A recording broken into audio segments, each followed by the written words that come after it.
with the auger. So let's run a few through. Okay, you can take that out there. So we're going to put it into automatic mode. So back to operation. Bottle feed, auger, vibrator, dust extraction, automatic mode.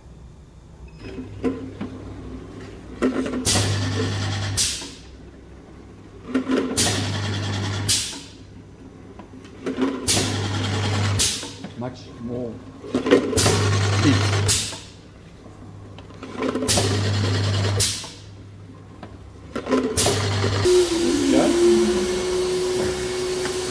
So the vacuum on.